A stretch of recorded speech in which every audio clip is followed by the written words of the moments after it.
நெஞ்சோடு கலந்தவளே, என் உயிரோடு உறைந்தவளே, எனக்காக பிறந்தவளே, என் உயிரே. என்ன சிம்ரன் சொல்ற? அன்பு பையலோ அந்த சைலஜா பிள்ளையோ காதல் பண்றாங்களா?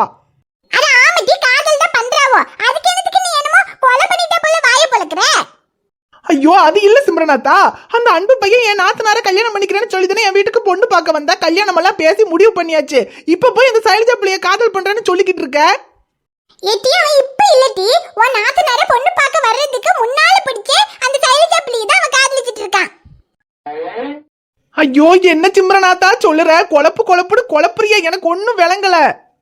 அந்த அன்பு பையன் அந்த சைலஜா பிள்ளைய தான் காதலிக்கிறான்னா அப்புறம் என்னத்துக்கு என் வீட்டுக்கு என் நாத்தனார பொண்ணு பார்க்க வந்தான்? ஐயோ ஏடி, அது ஒரு பெரிய கதைடி, அத நான் சொல்றேன், முழுசா கேளு. ஒரு நிமிஷம் இராதா. செவந்திக்க என்னடி வளரு? ஆமா, அந்த அன்பு பையன் ஏன் நாத்தனார கல்யாணம் பண்ணிக்கிறேன்னு சொல்லி வேற பிள்ளைய காதலிக்கிறேன்னு சொல்லும் போது நான் வாய பொழந்தது சரி. ஆனா நீ எதுக்கு நேத்த புடிச்சு வாய பொழந்துகிட்டு இருக்க?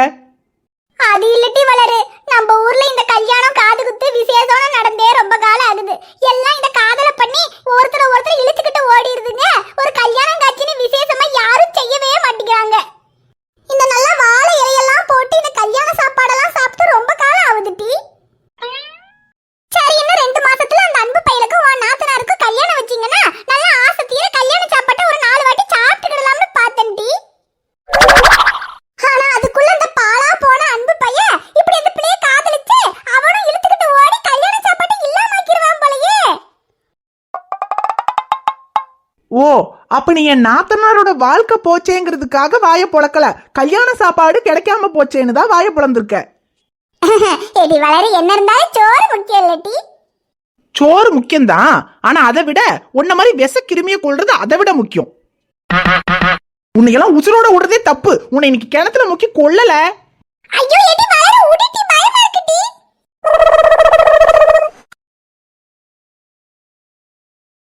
எடி வளரு, அவள உடிட்டி. இல்ல தான, எவ்வளவு பெரிய பிரச்சனை பேசிக்கிட்டு இருக்க. சோறு இப்ப கூட சோத்த பத்தியே பேசிக்கிட்டு இருக்குது பாரு. ஐயோ சரி, போன போகுது, உடிட்டி.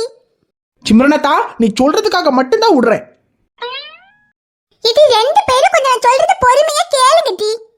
இங்க பார்த்தி வளரு, அன்பும் அந்த பிள்ளை சைலஜாவும் ஒருத்தர் ஆரம்பத்துல இருந்தே காதல் பண்ணிக்கிட்டு தான் இருந்தாவோ. இடையில அன்புவுக்கு கொஞ்சம் பிரச்சனையால அவன் அந்த பிள்ளைய வேண்டாம்னு சொல்லிக்கிட்டு இருந்தான் பாத்துக்க. அதனாலதான் அந்த பிள்ளைய எப்படியாவது வீட்டை விட்டு அனுப்பணும்னு சொல்லி ஓ நாத்தனார பொண்ணு பார்க்க வர கல்யாணம் பண்ணிக்கிறோம்னால சொன்னான். அப்புறம் கடைசியில திரும்ப என்னமோ ஆகி அவன் இல்ல எனக்கு அந்த பிள்ளை தான் வேணும்னு சொல்லி திரும்ப அந்த சைலஜா பிள்ளைய தான் காதலிக்கிறோம்னு சொல்லிட்டான். ஆனா அதுக்குள்ள அவங்களுக்குள்ள என்ன பிரச்சனை ஆச்சுன்னு தெரியல. அப்புறம் அந்த சைலஜா பிள்ளை இந்த அன்பு பையில வேண்டான்னு சொல்லிருச்சு. ஏட்டி வளரு, அந்த பிள்ளை அன்புவை வேண்டான்னு சொல்லிருச்சுன்னு சிம்ரனாத்தா சொல்லுது. ஆனா நேத்து நம்ம அன்பு வீட்டுக்கு போகும்போது அவங்க 2 பேரும் கிச்சனுக்குள்ள ஒண்ணா காபி போட்டுக்கிட்டு இருந்தாவல்ல, அது எப்படி வளரு? அது எப்படின்னு என்கிட்ட கேட்டா எனக்கு என்ன தெரியும்? நானும் உன் கூட தானே வந்தேன். இரு, கடைசியா இந்த சிம்ரனத்தை என்னதான் சொல்ல வருதுன்னு முழுசா கேட்போம். அதனால நான் என்ன சொல்ல வரேன்டா, அன்புவும் அந்த சைலஜா பிள்ளையும் தான் காதலிக்கிறாவோ. அதனால அவங்க 2 பேரும் தான் கல்யாணம் பண்ணிக்க போறாவோ.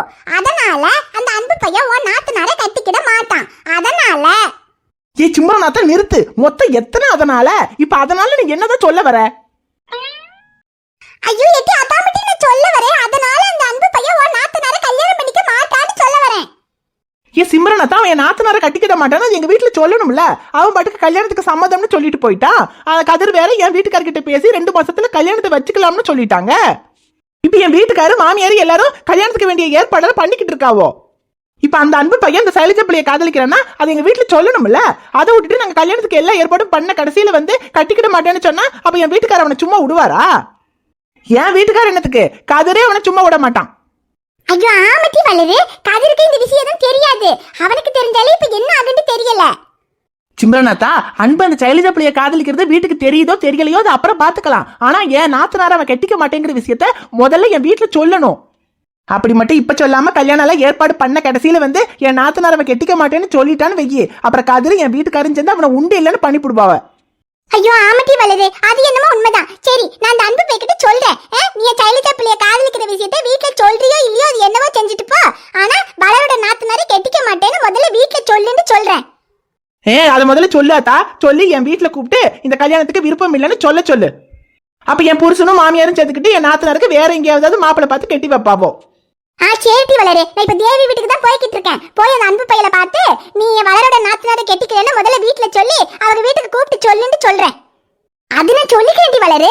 ஆனா அந்த அன்பு பையன் பாவம் டி, அந்த சைலஜா பிள்ளைய எப்படியாவது அவனுக்கு கட்டி வைக்கணும்.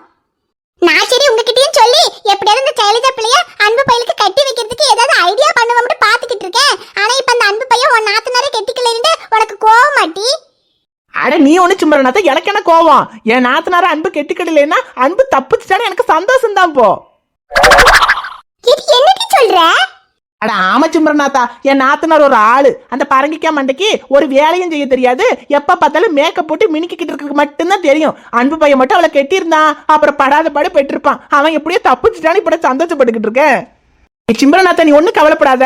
அன்புவையும் சைலஜாவையும் சேர்த்து வைக்க வேண்டியது நம்ம பொறுப்பு. நம்ம சேர்த்து வைப்போம். விடு எடி வளர, நானும் வரேன் டி. இந்த காதல் ஜோடியை சேர்த்து வைக்கிறதுனா எனக்கும் ரொம்ப பிடிக்கும் பாத்துக்க. எதுக்கு அந்த பிள்ளைய அன்போட சேர்த்து வச்சா அந்த அன்பு எதுவும் திங்கிறதுக்கெல்லாம் நிறைய வாங்கி தர வேண்டியதானே?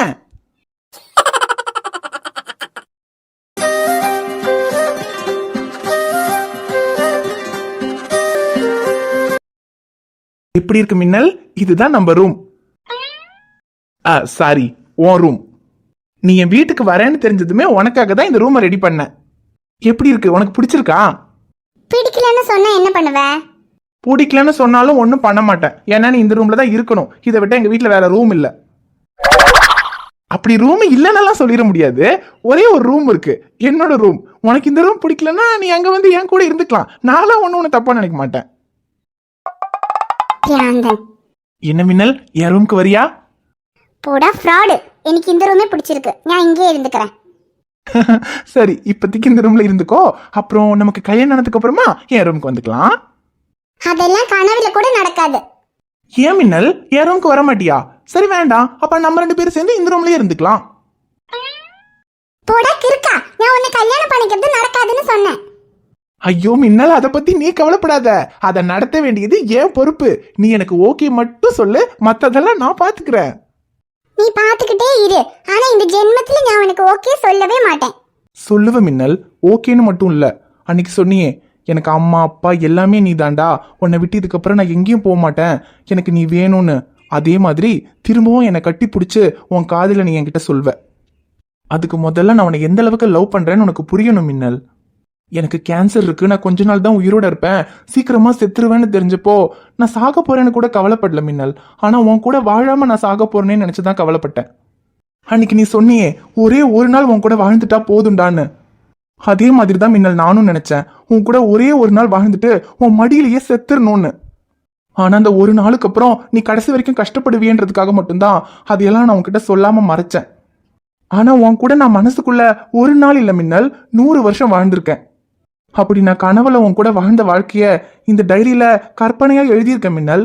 அதையெல்லாம் நீ படிச்சாதான் உனக்கு புரியும் நான் உன்னை எந்த அளவுக்கு லவ் பண்றேன், உன் கூட எப்படியெல்லாம் வாழணும்னு ஆசைப்படுறேன், உன்கிட்ட நான் என்னெல்லாம் எதிர்பார்க்கறேன்னு. இதெல்லாம் படிச்சதுக்கு அப்புறமும் உனக்கு என் மேல காதல் இல்ல, என்னை கல்யாணம் பண்ணிக்கிறதுக்கு உனக்கு விருப்பம் இல்லைன்னு சொன்னா அதுக்கப்புறம் நான் உன்னை எந்த விதத்திலையுமே டிஸ்டர்ப் பண்ண மாட்டேன் மின்னல். இது என் காதல் மேல சத்தியம். இப்ப கூட இந்த ரூம்ல உன்னையும் என்னையும் தவிர யாருமே இல்ல. நான் நினைச்சா உன்னை என்ன வேணாலும் பண்ணலாம். ஆனா என் விரல் கூட உன் மேல படல. அப்பவே உனக்கு புரியல நான் எப்படிப்பட்டவன்னு. புரியாது.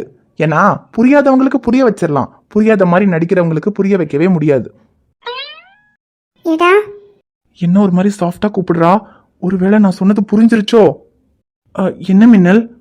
அது நான் வரும்போ மாத்திக்கிறதுக்கு ட்ரெஸ் எல்லாம் அந்த வீட்ல இருந்து எடுத்துட்டு வர மறந்துட்டேன். கொஞ்சம் போய் எடுத்துட்டு வரியா? எந்தடா அங்கே நோக்குன? போ, அங்க என் ரூம்ல பேக்ல என்னோட திங்ஸ் ட்ரெஸ் எல்லாம் இருக்கும், அதை எடுத்துட்டு வா. ட்ரெஸ் எடுத்துட்டு வான்னு சொல்றதுக்கு தான் அவ்வளோ சாஃப்டா கூப்பிட்டியா? சாஃப்டா? எந்த சாஃப்ட்? மைக்ரோசாஃப்ட். எந்த? ஒன்னும் இல்ல, ட்ரெஸ் தானே, எடுத்துட்டு வரேன். பைக்ல வரும்போது டிரைவர் ஆக்குனா, இப்போ பேக்கை தூக்கிட்டு வான்னு போர்ட்டர் ஆக்குறா. இவளுக்கு லவ்வர் ஆகுறதுக்கு இன்னும் என்னெல்லாம் ஆகணுமோ தெரியல. எந்தடா பாத்துட்டே இருக்க? போ, போய் எடுத்துட்டு வா. பின்னே ரூமில் இருக்க பேக் மாத்திரம் எடுத்துட்டு வந்துடாத. நேற்று நான் துவைச்சு காய போட்ட எங்க ட்ரெஸ் எல்லாம் வெளியே இருக்கும், அதெல்லாம் எடுத்து நல்லா விருத்திக்கு மடிச்சு பேக்குக்குள்ள வச்சு எடுத்துட்டு வா.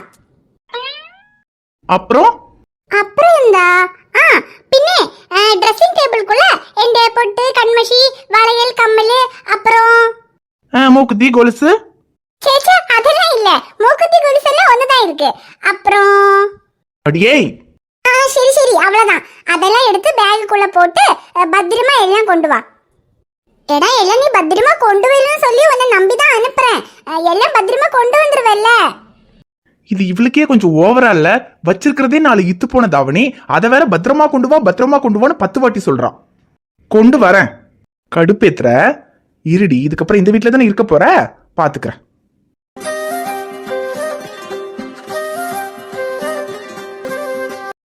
ஹாய் ஃப்ரெண்ட்ஸ், எல்லாரும் எப்படி இருக்கீங்க? நிச்சயமா நலமா இருப்பீங்கன்னு நம்புறோம். இந்த வீடியோ உங்களுக்கு பிடிச்சிருந்தா மறக்காம வீடியோவுக்கு ஒரு லைக் போடுங்க. வீடியோ பத்தின கருத்தை மறக்காம கமெண்ட்ல சொல்லுங்க. வீடியோவை உங்க ஃப்ரெண்ட்ஸுக்கும் ஃபேமிலிக்கும் ஷேர் பண்ணுங்க. சேனலை சப்ஸ்கிரைப் பண்ணாம பாத்துட்டு இருந்தீங்கன்னா சப்ஸ்கிரைப் பண்ணிட்டு பாருங்க. ஏன் பாப்பா